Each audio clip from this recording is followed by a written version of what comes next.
covering Northern California.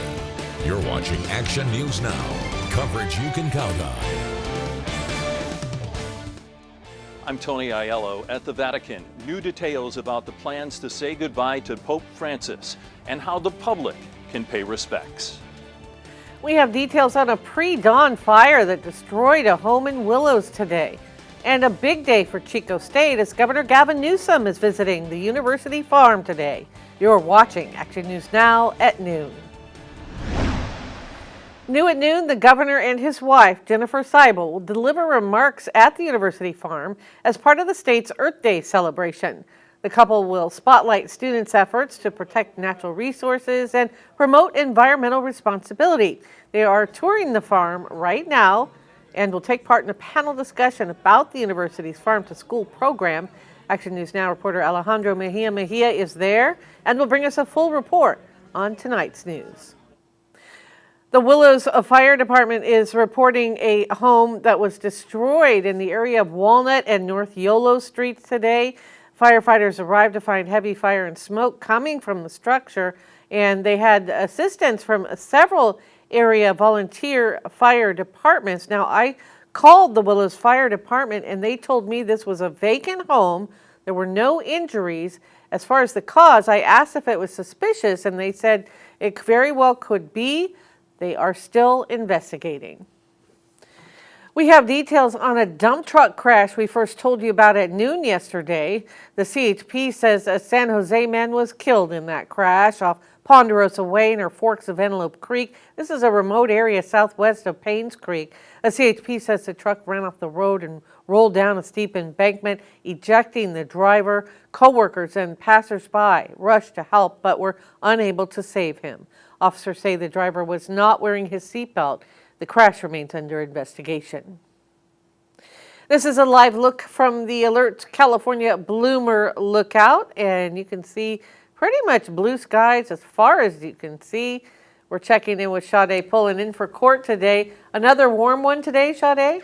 Yes, it is. Another warm one. Right now we're in about the 70s, but we will get in about the 80s in about a few hours. So we're staying bright and warm this Tuesday. We're going to also have some calm wind speeds, and we're going to see a cooling trend late week. So starting tomorrow, I know today the highest peak we'll get is around 86 degrees. Tomorrow, the highest peak will get around 80 degrees. So we're going to see a little bit of a difference starting Wednesday. And then Thursday, Friday, we'll be back in the 70s range. But then come Monday, we'll be back in the 80s. So a little bit up and down. But hey, at least we're getting a little bit of a break. This is our temperatures right now. So for the valley, temperatures are in the 70s range. We have our foothills in the 60s to 70s range right now. And then, of course, we have our mountains in the 60s to 70s range. And this is just a sneak peek at some of the temperatures that we'll be experiencing tomorrow. And I'll break that down more as we get throughout our newscast. Back to you, Linda. All right, thank you, Sade. New at noon, heads up for travelers on Highway 299 in Trinity County. Starting Friday, you should plan for 24/7 one-way traffic control east of Burnt Branch. Delays, of up to 15 minutes are expected as work starts on the Del Loma pavement project. It will span from 1 mile east of the Trinity River Bridge to 1.5 miles east of Little French Creek. Caltrans says in addition to extending the life of the pavement, safety improvements will be made with guardrail upgrades, lane widening, and culvert repairs. New retaining walls are also planned for the east shoulder.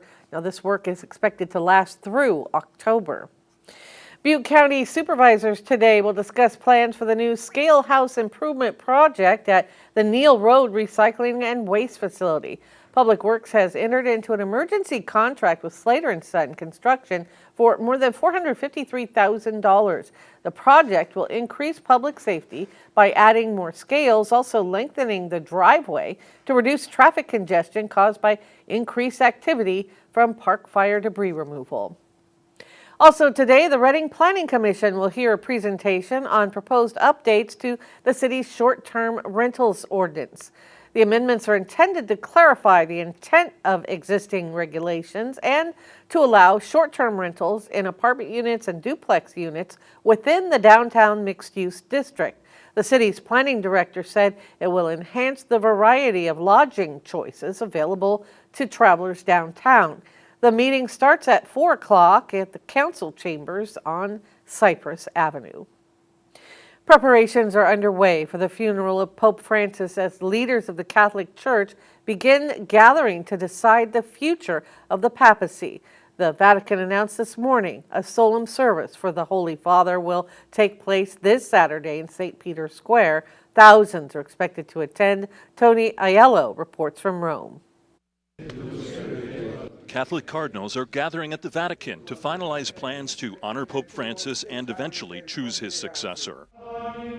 Senior clergy and Vatican officials paid their respects to Francis Tuesday during an intimate service at the Santa Marta Hotel, where he laid in a coffin, adorned in a red robe and papal mitre. The first images of the late pontiff came on the same day Vatican officials announced his funeral will be held Saturday in St. Peter's Square. There is a sense of a void that is somehow going to have to be filled, but coupled with that immediately is also the intrigue of what comes next. The 88-year-old who died Easter Monday after a stroke that caused heart failure left behind specific instructions for a simple burial at Rome's Basilica of St. Mary Major, with a one-word inscription on his tomb, Franciscus, his name in Latin. There will be chanting in Latin as Pope Francis's body is moved in a solemn procession on Wednesday from Santa Marta to St. Peter's Basilica, where he will lie in state until the funeral and burial. Pope Francis almost had like a radar for people who were left behind. CBS Evening News co-anchor Maurice Dubois spoke with Cardinal Timothy Dolan, who was part of the conclave that selected Pope Francis 12 years ago. They're going to see some mourning, they're going to see some gratitude, they're going to see some hope, and then they're going to see people say, we need to get to work. The cardinals will be choosing a date after Saturday's funeral to begin their conclave to elect the church's next leader. Tony Aiello, CBS News, Rome. World leaders are already making their way to Rome to attend Pope Francis's funeral. President Trump confirmed on social media he plans to attend along with First Lady Melania Trump. Caught on camera, a woman and two children narrowly missed by debris from an exploding manhole.